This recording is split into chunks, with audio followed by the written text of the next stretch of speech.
Seperti inilah banjir bandang yang terjadi di Kabupaten Garut, Jawa Barat. Banjir mulai menerjang beberapa wilayah di Kabupaten Garut pada Sabtu sore. Puluhan rumah warga rusak akibat banjir bandang yang menerjang Kecamatan Sukawening, Kabupaten Garut. Liputan selanjutnya semua terendam.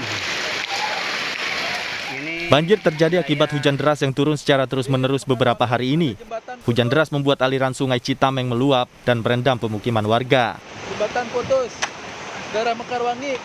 Jadi banjir bandang di Kampung Ciloa, Kecamatan Sukawening. Jembatan putus akibat banjir di Kecamatan Sukawening, Kabupaten Garut. Sementara di wilayah lain sejumlah rumah mengalami rusak berat sehingga mengharuskan penghuninya mengungsi.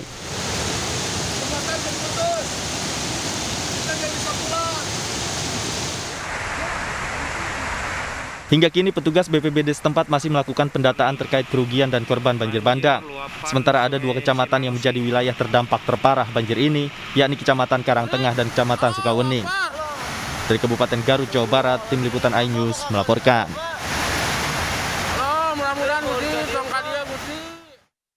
Pemirsa, banjir bandang yang terjadi di Kabupaten Garut disebabkan oleh curah hujan yang tinggi. Hingga kini, petugas gabungan dan warga masih mengevakuasi material lumpur akibat banjir.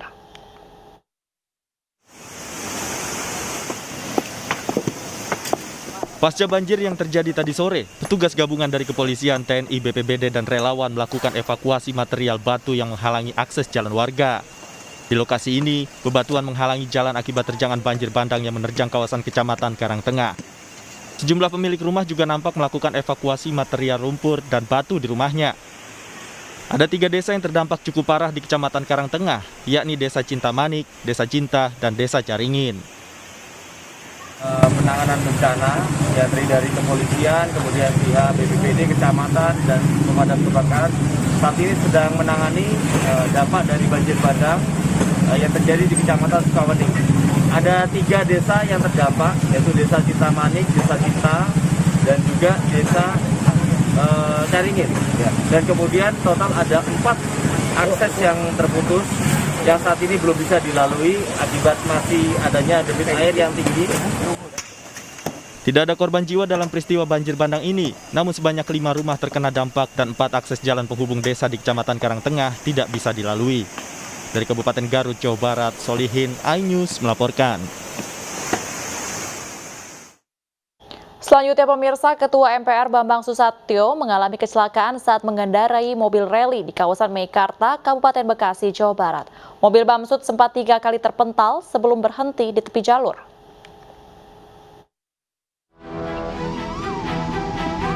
Inilah detik-detik sebelum mobil rally yang ditumpangi Ketua MPR Bambang Susatyo kecelakaan.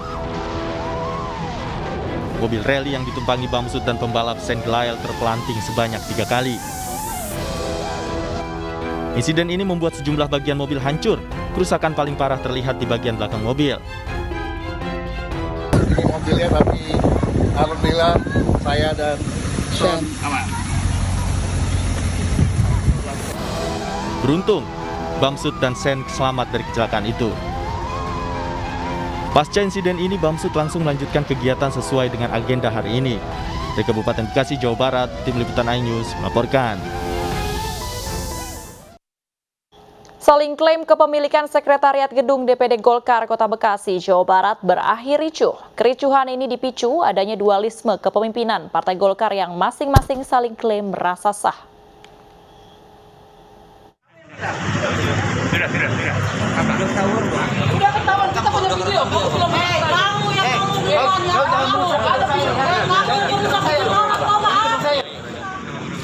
Cekcok hingga nyaris adu pukul mewarnai aksi saling berebut kantor Sekretariat DPD Partai Golkar Kota Bekasi, Jawa Barat di Jalan Ahmad Yani, Bekasi Selatan kemarin sore. Kericuhan dipicu adanya dualisme kepemimpinan DPD Partai Golkar Kota Bekasi yang mengklaim merasa paling sah menjadi Ketua DPD Partai Golkar, di mana kubu Ketua DPD Partai Golkar Kota Bekasi yang dipimpin oleh Novel Saleh Hilabi sudah mendapat hak atas penggunaan gedung sekretariat.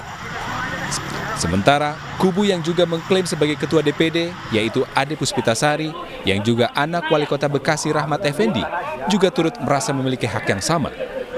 Ini saya sangat menyesali dan menyayangkan, karena sebuah rumah tangga itu diselesaikan dengan rumah tangga itu sendiri.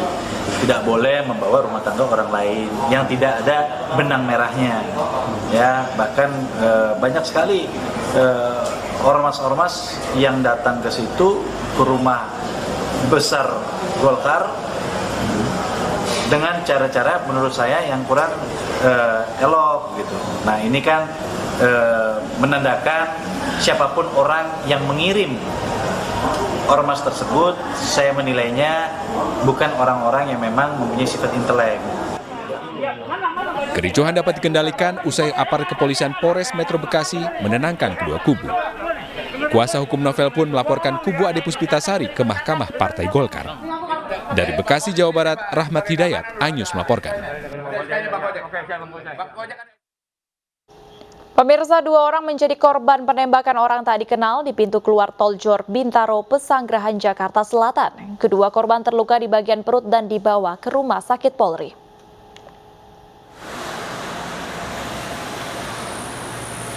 Polres Metro Jakarta Selatan masih mengumpulkan bukti-bukti terkait dugaan penembakan di tol Jor Exit Bintaro, Pesanggerahan, Jakarta Selatan. 2 orang yang sedang melintas menjadi korban. Dari hasil interogasi saksi dan CCTV yang berada di lokasi, petugas telah mengetahui identitas kendaraan yang digunakan pelaku.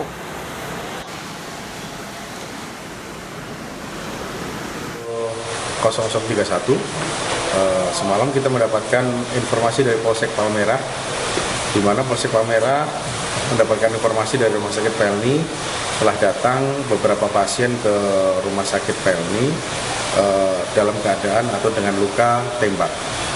Dari laporan informasi tersebut kemudian kita datangi, dan benar beberapa orang yang dirawat di Rumah Sakit Pelni tersebut terdapat sebuah luka yang diduga luka hasil tembakan ya. Sekarang sedang proses penyelidikan, kami sudah mengetahui atau memperoleh beberapa data, beberapa informasi, hasil TAP juga dapat, CCTV juga ada, identitas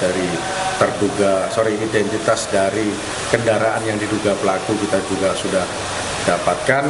Mengenai bagaimana terjadi, ini masih dalam. Selanjutnya pemirsa, 4 penyerang pos polisi Panton Reu Aceh Barat serahkan diri ke polisi bersama sejumlah senjata api laras panjang. Total polisi telah amankan 8 pelaku.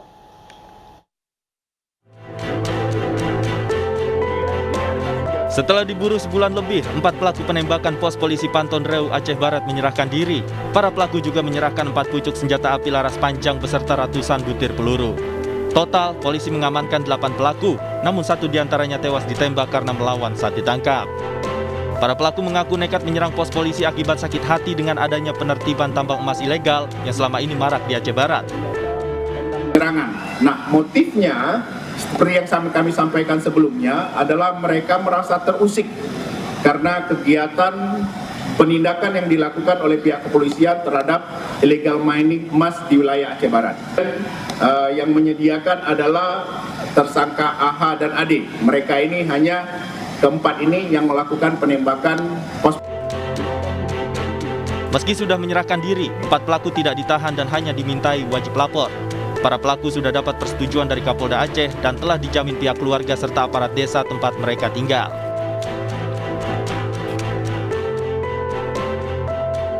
Sebelumnya pos polisi Panton Reu ditembaki sejumlah orang pada Oktober lalu. Kaca jendela pos polisi pecah termasuk mobil milik warga. Tidak ada korban jiwa dalam penyerangan pos tersebut. Dari Kabupaten Aceh Barat, Aceh, Afsah, iNews melaporkan.